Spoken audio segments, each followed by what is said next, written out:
Et nous recevons ce matin l'eurodéputée Manon Aubry, députée européenne La France Insoumise. Bonjour. Bonjour. Bienvenue sur le plateau de la matinale. On va commencer évidemment avec cet appel, l'appel du 10 septembre, appel à bloquer tout le pays qui a été lancé par des internautes. Jean-Luc Mélenchon a annoncé son soutien à cette mobilisation alors qu'on voit que la plupart des autres partis politiques sont plutôt en retrait. On peut parler d'une récupération politique du mouvement ?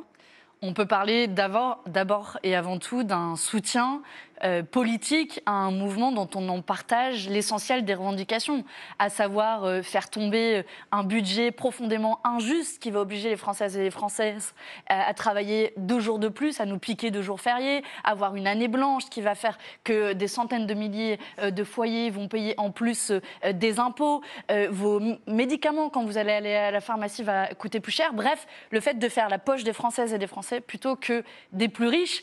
Et pour moi, ça fait écho aussi au mouvement des Gilets jaunes qui disait très simplement il faut que les petits payent petits et que les gros payent gros.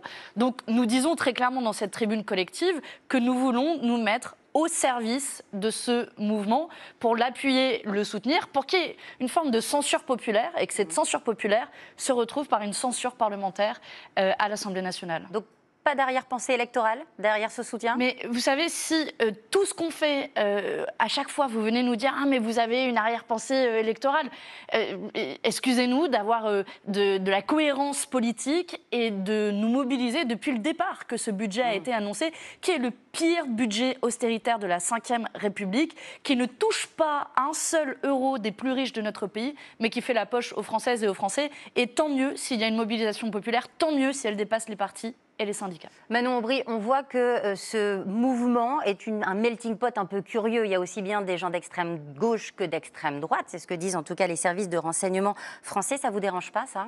Écoutez, on nous disait exactement la même chose au moment du mouvement des Gilets jaunes. Et si vous vous souvenez bien, les revendications qui sont restées du mouvement des Gilets jaunes, c'est le référendum d'initiative citoyenne, c'est le rétablissement de l'impôt de solidarité sur la fortune. Bref, des propositions qui sont profondément ancrées à gauche. Et puis, vous avez peut-être vu que le Rassemblement national ne se retrouve pas dans ce mouvement du 10 septembre et que l'extrême droite ne s'y retrouve pas. Ce n'est pas un hasard parce que si le gouvernement Bayrou tient, si le gouvernement Bayrou impose son mauvais budget, c'est bien parce que le Rassemblement national a été la béquille du pouvoir jusqu'à présent. Et donc, j'ai envie de dire qu'avec ce mouvement et ce nouveau budget, les masques tombent de ceux qui s'opposent véritablement à ce gouvernement. Manon Aubry, vous nous annoncez ce matin que vous apprêtez à déposer une motion de censure au Parlement européen. Contre qui et pourquoi ? Contre la Commission européenne. Nous allons déposer une motion de censure puisque la Commission européenne, vous avez vu, au cours de l'été, a conclu un accord avec Donald Trump où tout simplement la Commission européenne vassalise l'Union européenne, nous soumet totalement aux intérêts de Donald Trump et des États-Unis, avec un accord commercial complètement déséquilibré, des droits de douane de 15% pour les produits européens vers les États-Unis, alors qu'il n'y a pas de réciproque et que les produits américains auront un taux de 0%. Plus de 750 milliards de dollars d'achats d'énergie polluante, plus de 600 milliards de dollars d'investissement aux États-Unis. En tout ça représente un chèque de 700 € Et donc, par citoyen européen aux Américains. Il ne fallait pas passer d'accord ? Quelle était la solution ? Eh bien, il ne fallait pas se soumettre, capituler, se vassaliser aux États-Unis d'Amérique, clairement. Et non seulement l'Union européenne fait une erreur politique, mais dans la manière aussi, Ursula von der Leyen passe en force. Ça, nous le refusons. Et c'est pour ça que je tends la main aux socialistes, aux écologistes, en leur demandant de faire face à leurs responsabilités.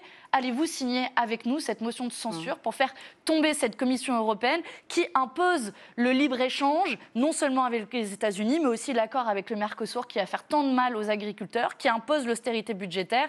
Et vous voyez, en France comme en Europe, le gouvernement Bayrou et la Commission von der Leyen doivent tomber. Oui, puisque motion de censure donc au Parlement européen, c'est ce que vous nous dites ce matin, mais aussi à l'Assemblée nationale. Oui, nous demandons, dans la même tribune que nous avons signée ce week-end, que se tienne une session extraordinaire à l'Assemblée nationale, puisqu'il y a énormément de pain sur la planche, et que le gouvernement ne peut pas toujours fuir ses responsabilités. C'est, je crois, un des gouvernements les plus impopulaires, qui impose là aussi par la force des réformes sociales complètement antipopulaires.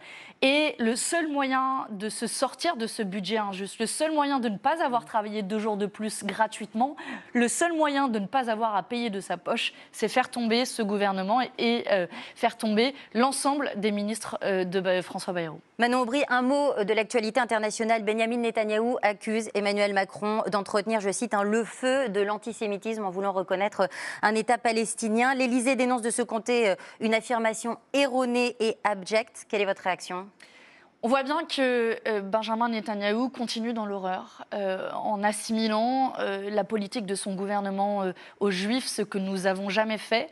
Critiquer le gouvernement de Benjamin Netanyahou qui est en train de commettre un génocide dans la bande de Gaza n'a rien à voir avec une critique d'une religion, c'est une critique d'une politique d'extrême droite qui est en train d'exterminer un peuple.